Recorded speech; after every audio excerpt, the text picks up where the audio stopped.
Learn English through Stories L2 PDF.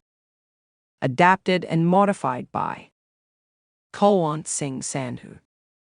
Contents: 365 bedtime stories. January 9 to 16. January 9. Tom and Tiger. In the Nolan house on What a Jolly Street, everyone was asleep but Tom and Tiger, the Nolan cats. Tiger was big and golden with brown stripes like a real tiger. He liked to act very fierce. Tom was coal black with white paws and vest and nose. He thought he was the handsomest cat in the world.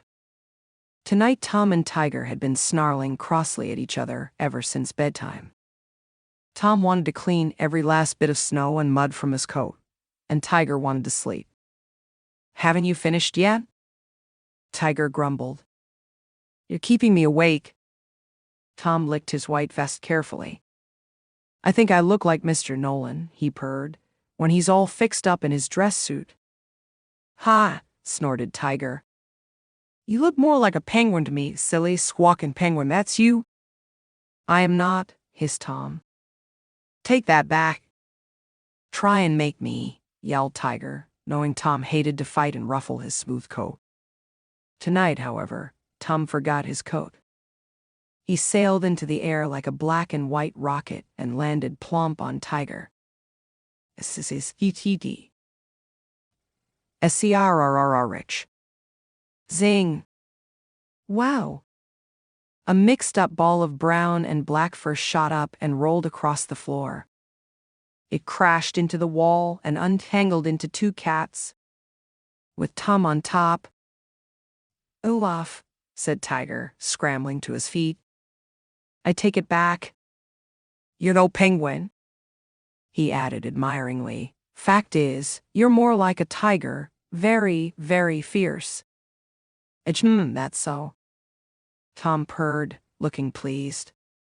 He climbed back into the box and helped Tiger lick his ruffled fur.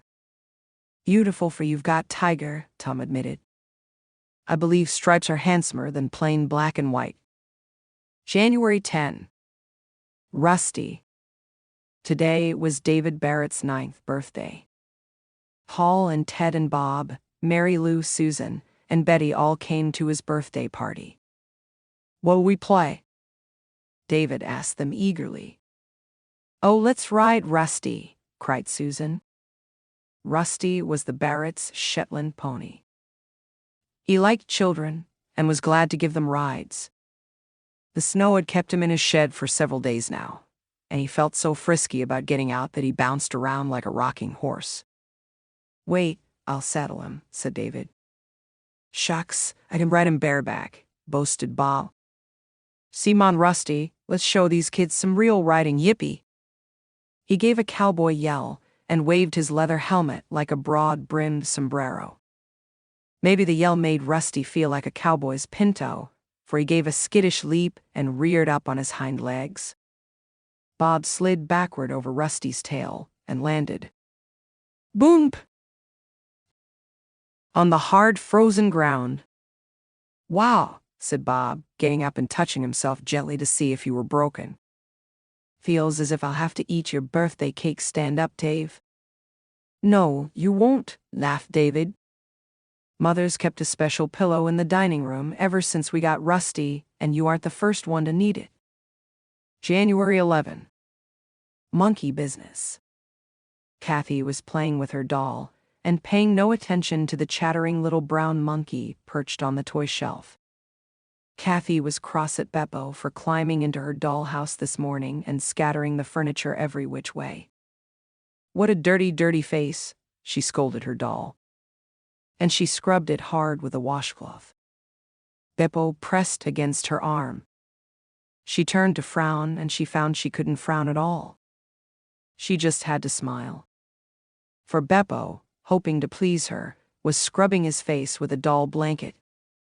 "Oh, Beppo," laughed Kathy, hugging him. "You're not a doll." But who knows? Maybe Beppo thought he was. Maybe that's why he'd climbed into the dollhouse. January 12. A funny story. Mother asked Doris to read little Amy her bedtime story while Mother finished work in the kitchen. Doris felt very pleased and proud, for she hadn't known how to read very long. She called Amy, and they went off together. Soon both little girls came running back to the kitchen. "Mama," said Doris, "Amy won't keep still and let me read." "Mama," said Amy, "I don't like that story." "What's all this?" asked Mother. "Doris, did you know all the words?" "Oh yes," said Doris. Mother wasn't sure about that. "Read it out here where Amy and I can both hear it," she suggested. Doris opened the book again and began to read fast and loud. This is what she read.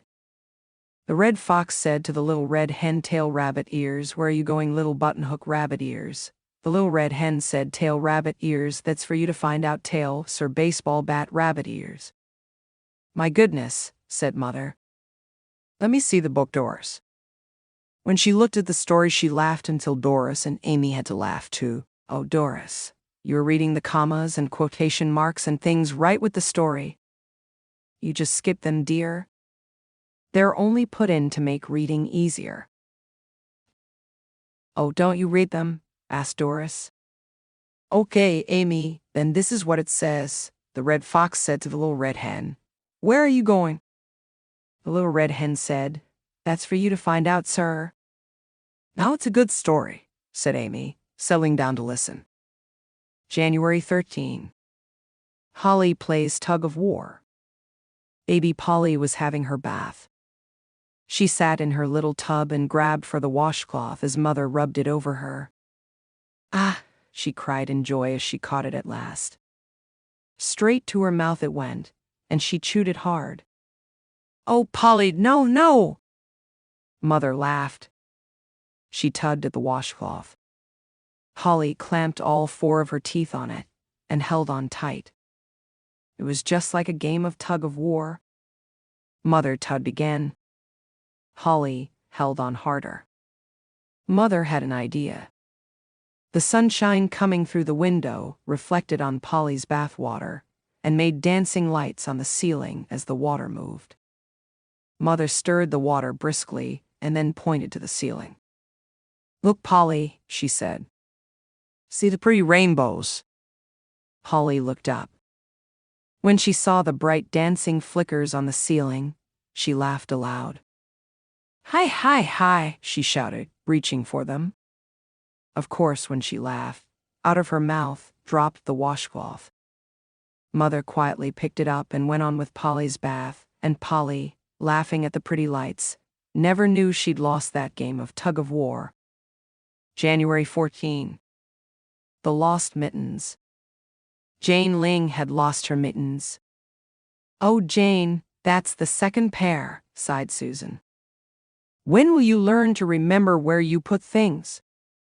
Mother bought Jane another pair, bright red. "Oh, I'll never lose them." Jane smiled. She wore them proudly to kindergarten the next morning. It was a snowy, blowy day, so they didn't go out to recess. Instead, they played games inside, and Jane had such fun she forgot she was supposed to remember anything at all. At noon, she struggled into snow pants and coat and hood. Jane was always the last kindergartner out of school. Finally, she pulled on her boots. They were big boots because they had been Toby's, so usually they went on easily. But today they didn't, and by the time Jane had fastened them, the older children were getting out. Jane saw Susan. "Wait, Susan," she cried. "Are you still here?" Susan cried. "Where are your mittens?" "In my pockets," Jane said. But they weren't there. Both she and Susan looked. There were no red mittens to be seen. "Oh, Jane," cried Susan. "Did you lose your new pair?" Jane blinked back 2 tears and followed Susan home. She went into the house and began to pull off her boots. And then, as the first boot came off, Jane shouted, "Susan, I did remember. I put them in here to keep them safe." Out of the toe of one boot, she pulled a red mitten and out of the toe of the other came another red mitten. I remembered all right, Jane said proudly. Only thing is, I forgot to remember what I remember. January 15. A quilt for Arabella. Mary Lou was cutting quilt patches for Mrs. Apricot. It would be lots easier to cut a dozen at a time instead of just one, sighed Mary Lou. Mrs. Apricot laughed. So I thought once upon a time, too. I was just a little girl, and I wanted to make a quilt for my doll Arabella. I chose a round-the-world pattern because I liked the way the colors marched in big circles, but like you, I found it dull to cut one patch at a time. So I snipped them by the dozen, and when I lost my cardboard pattern, I just used the patches as a pattern. Well, when I came to set them together, the colors went round and round all right, but they never did meet at the other end. Each group of patches I cut had been a mite bigger than the group before, until when they were sewed together, they looked like nothing so much as a pinwheel.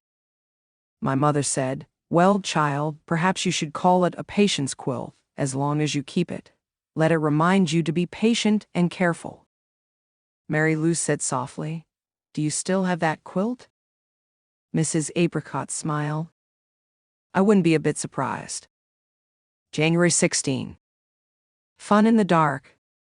As the clock in the Browns' living room struck midnight, all the toys woke up. The teddy bear tried to climb out of Mike's cot. "Help me," he called to two dolls who were going past. The dolls, Snow White and Ingrid, stopped. "Can't you squeeze through?" they asked. "No," yelled Teddy. "I'm stuck." "We'll get somebody bigger," the dolls promised. They went downstairs and found the other toys in the kitchen. There were Judy, the wobbly rag doll, squeaky little Doo-Doo who took baths with Mike, the farmer from Peter's barnyard set with all his animals, and the cowboy from Peter's dresser. "We're going to get that pie down from the cabinet," they told the dolls. "The cowboy will hold up Farmer Brown, and one of you can climb on Farmer Brown's shoulders." "Us," cried the dolls. "We might break." "I'm too wobbly," explained Judy. "I squeak," said Doo-Doo. "I might wake Hustle Bustle." "Well, I'll try," Ingrid said. She scrambled to the farmer's shoulders. "Oh," she squealed. "I'm slipping." "Fall on me, I'm soft," said Judy. Hustle Bustle, the parrot, grumbled in his sleep. "Foss, foss." At the sound of his voice, Ingrid jumped into Judy's soft arms. The farmer drove his animals away. The cowboy dashed off without firing a shot, and the other dolls ran upstairs. In the morning, the toys were all where they belonged, but Mike wondered how his teddy bear had got jammed between the cot bars, so Daddy had to come and pull him out.